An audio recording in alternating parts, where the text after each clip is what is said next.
अब यहाँ आप देख रहे हो, आज हम क्या पढ़ने जा रहे हैं, अध्याय 7, है ना।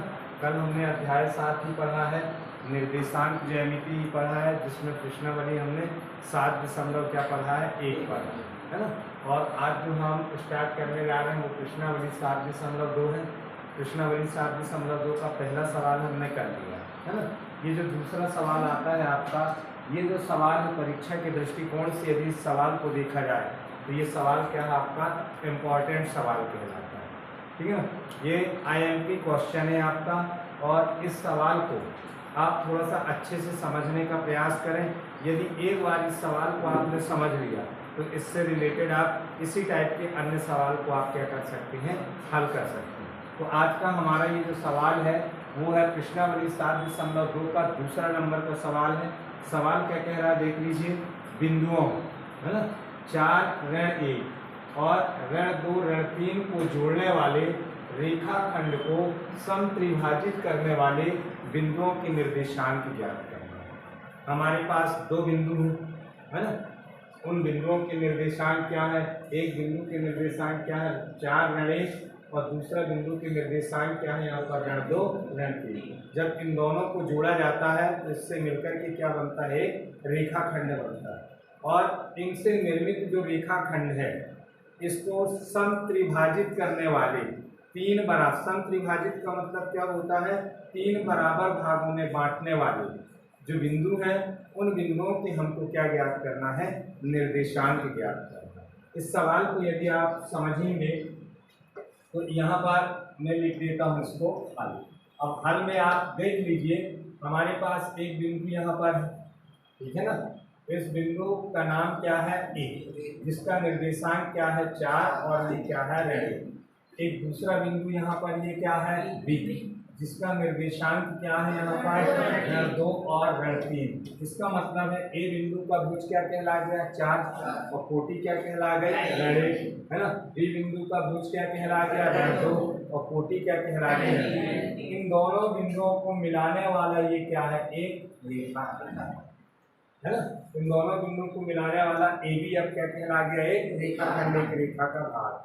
अब क्या कहता है, तो जोड़ने वाले रेखाखंड को समत्रिभाजित 3 बराबर भागों में विभाजित करने वाला जो बिंदु है, मान लेते हैं एक बिंदु यहाँ पर ये क्या है P और इसी की बराबर दूरी पर एक बिंदु ये क्या है Q। यहाँ से यहाँ तक की ये जो दूरी है हम इसको क्या मान लेते हैं K। फिर यहाँ से यहाँ तक ये जो दूरी आ रही है ये भी क्या है K, और यहाँ से यहाँ तक की ये दूरी भी क्या है, ये K दूरी के साथ।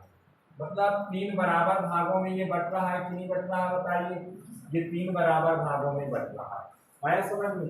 तो ये जो दो बिंदु है, इस रेखाखंड AB को दो बिंदु क्या करते हैं, समत्रिभाजित करते हैं, मतलब 3 बराबर भागों में बांटते हैं। बांटना है ना, देखो एक भाग क्या कहला गया आपका A से P, वो भाग क्या कहला गया K। दूसरा भाग क्या हो जाएगा P से Q, इस भाग की माप भी कितनी मान लेते हैं K। और तीसरा भाग क्या जाएगा आपका Q से B, इस भाग की भी माप क्या है यहाँ पर K। 3 बराबर भागों में बांट दिया ना, तो हमको क्या करना है, इन दोनों बिंदुओं को क्या करना है, निर्देशांक को ज्ञात करना है। तो यहाँ पर हम लिखेंगे माना, यहाँ पर क्या लिखेंगे, माना बिंदु या बिंदुओं, माना बिंदुओं A 4 ऋण 1 एवं दूसरा बिंदु क्या है B ऋण 2 और ये क्या है ऋण 3 को मिलाने वाला रेखाखंड, को मिलाने वाला, यहाँ पर ये क्या है, मिलाने वाला रेखाखंड। मिलाने वाला रेखाखंड क्या है, AB को बिंदु AB को बिंदु P एवं ये क्या है आप Q, है ना, समत्रिभाजित करते हैं। सम ये क्या कर देते हैं, त्रिभाजित, मतलब 3 बराबर भागों में ये क्या करते हैं, बांटते हैं, समत्रिभाजित करते हैं। क्लियर हो गया ना। तब यहाँ से हमको ये देखना है, ये जो बिंदु P है ना, इस रेखाखंड AB को किस अनुपात में विभाजित करता है। यहाँ ध्यान देना है आपको, हमने क्या लिखना है यहाँ पर कि माना बिंदु A जिसके निर्देशांक क्या है 4 ऋण 1 और दूसरा बिंदु क्या है B जिसके निर्देशांक क्या है ऋण 2 ऋण 3 को मिलाने वाला रेखाखंड क्या कहला गया आपका AB कहला गया। इस रेखाखंड AB को 3 बराबर भागों में बांटने वाले बिंदु कौन कौन से हैं? एक बिंदु P है और दूसरा बिंदु क्या है? Q है। इतना आया क्लियर आप लोगों की समझ में? फिर यहाँ पर आप देखो ना, बिंदु P यहाँ पर लिखेंगे, तब बिंदु P, तब ये क्या आ जाएगा आपका? बिंदु P रेखाखंड AB को, रेखा ये क्या जाएगा? खंड AB को। अब देखो जरा, ये जो बिंदु P है इस रेखाखंड AB को किस अनुपात में विभाजित करेगा? ये वाला भाग कितना कहला गया आपका? K, और यहाँ से यहाँ तक ये वाला भाग क्या कहला जाएगा? PQ धन क्या हो जाएगा? QB, यानी K प्लस K हमें कितना कहलाएगा? 2K कहलाएगा, ये नहीं कहलाएगा। तो यहाँ पर हम लिखेंगे तब बिंदु P रेखाखंड AB को के अनुपात 2K के अनुपात में ये क्या करता है? अनुपात में विभाजित करता है। ये क्या करता है? विभाजित करता है। अर्थात क्या आ जाएगा यहाँ पर? अर्थात AP अनुपात ये क्या हो जाएगा आपका? ये जाएगा PB बराबर ये क्या हो जाएगा? K अनुपात क्या हो जाएगा? 2K, और ये बराबर K से K कट जाएगा, तो हम इसको हम 1 अनुपात काय के रूप में लिख लेंगे, हम 2 के रूप में। ये आया? इतना आप लोगों की समझ में आया नहीं आया बताइए? ये देख लीजिए, दो बिंदु हैं, 3 बराबर भागों में बांटेंगे तो इस रेखाखंड AB के अंदर हम 2 बिंदु लेंगे ना। एक बिंदु क्या हो जाएगा? P, और दूसरा बिंदु क्या हो जाएगा? Q। समान दूरी पर लेंगे। जब ये समान दूरी पर लेंगे तो एक भाग इसका क्या कहला जाएगा? A से P, दूसरा भाग क्या हो जाएगा? P से Q, और तीसरा बराबर भाग क्या हो जाएगा? Q से B। इसकी माप भी कितनी है? K, इसकी माप भी कितनी है? K, और यहाँ से यहाँ तक की भी माप कितनी है? तो हमने ये मान लिया। अब हम बात काय की करते हैं? इस बिंदु P की, और रेखाखंड काय की बात करते हैं? AB की। अभी हम Q को थोड़ी देर के लिए क्या हो जाते हैं? भूल जाते हैं। तो यहाँ पर ये जो बिंदु P है इस रेखाखंड AB को कौन से अनुपात में विभाजित कर रहा है? ये अनुपात क्या कहलाया? यहाँ से AP अनुपात क्या हो जाएगा? PB। तो AP का मान कितना कहला गया आपका? K अनुपात PB का मान क्या हो जाएगा? P से B, यानी यहाँ ये K धन ये क्या हो जाएगा? K, यानी कितना हो जाएगा? 2K, और ये बराबर कितना कहला गया? K से K यदि अपन हटा दे तो ये 1 अनुपात क्या होगा? 2 हो जाएगा।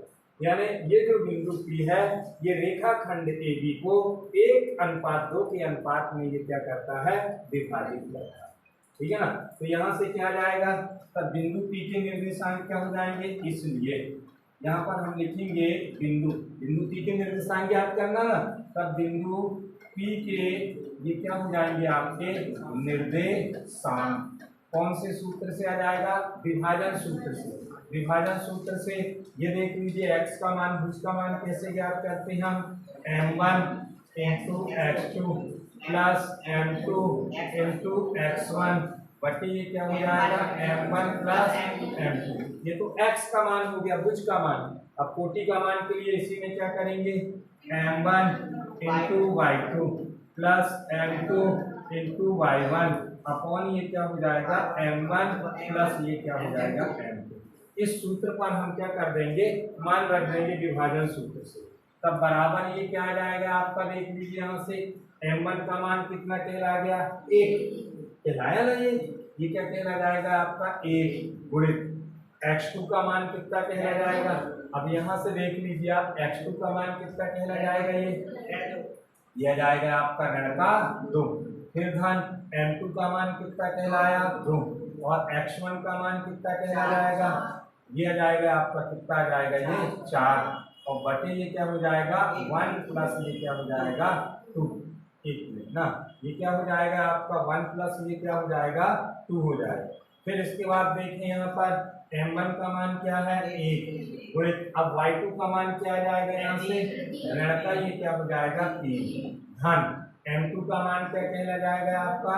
2 गुणित y1 का मान क्या कहला जाएगा? यहाँ से ये ऋण का 1, और ये भी क्या हो जाएगा? 1 धन 2, और ये कुछ करता है। ये आया आप लोगों की समझ में नहीं आया? ये देख लीजिए क्या होता है, अंतर विभाजन सूत्र का जब हम प्रयोग करते हैं, क्योंकि ये बिंदु P रेखाखंड AB को अंतर विभाजित करता है।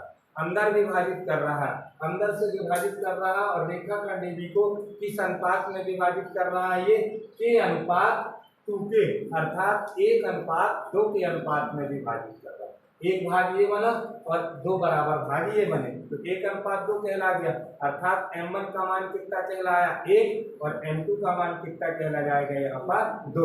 x1 का मान कितना कहलाएगा 4 और y1 का मान कितना कहलाएगा ऋण 1, x2 का मान क्या कहलाएगा ऋण 2 और y2 का मान क्या कहला जाएगा ऋण 2। अब ये जो सूत्र है इसमें देखो m1 यानी क्या कहला गया 1, x2 यानी यहाँ मिलेगा ये ऋण का 2, फिर ये धन है आपका तो ये धन, फिर देखो m2 का मान क्या है 2, फिर x1 का मान कितना आ गया ये 4 बटे m1 प्लस m2 यानी 1 धन 2। फिर दूसरा है y के लिए, कोटि के लिए क्या हो जाएगा आपका m1 का मान 1, y2 का मान क्या हो जाएगा देखो ऋण का 3, फिर ये धन, फिर m2 का मान क्या हो जाएगा 2 और y1 का मान क्या है ऋण 1 और बटे 1 धन 2। क्लियर, इतना समझ में आया। फिर इसके बाद यहाँ पर हम आ जाते हैं बराबर कर लेते और ये कोष्टक आपका देखो धन गुणित ऋण, कोष्टक हटाएंगे ना तो धन गुणित ऋण करेंगे तो ये क्या जाएगा ऋण और ये क्या हो जाएगा आपका 1 दूनी 2। फिर धन गुणित धन है और धन का 2 चौके कितना हो जाएगा यहाँ से देखो 2 गुणित 4 किए तो ये क्या जाएगा आपका 8 बटे ये क्या हो जाएगा आपका 3 हो जाएगा। फिर देखो धन गुणित ऋण बराबर यहाँ से ये क्या जाएगा आपका ऋण आ जाएगा और 1 दिया ये क्या हो जाएगा 3। फिर देखो धन गुणित ऋण बराबर ऋण और 1 दूनी 2 और 1 धन 2 यानी ये क्या हो जाएगा 3 बराबर ये क्या हो जाएगा देखो 8 में से 2 घटा रहे हैं तो क्या बचेगा 6 बटे क्या हो जाएगा 3 और ऋण 3 ऋण 2 ये जोड़ के क्या हो जाएगा 5 बटे 3। तो यहाँ पर हम क्या लिख सकते हैं अतः, है ना, ये क्या जाएगा आपका बिंदु काय के P के ये क्या हो जाएगा आपका निर्देशांक, बिंदु P के निर्देशांक बराबर क्या हो जाएगा 3 दूनी 6 तो ये 2 हो गया, ये नहीं कटेगा 5 बटे ये क्या हो जाएगा 3। अतः इस बिंदु P पर x का मान अर्थात भुज का मान क्या होगा 2 और कोटि का मान क्या होगा 5 बटे 3। अब ये हो गया आपका, ठीक है ना, इतना आप पहले लिख लीजिए, ठीक है।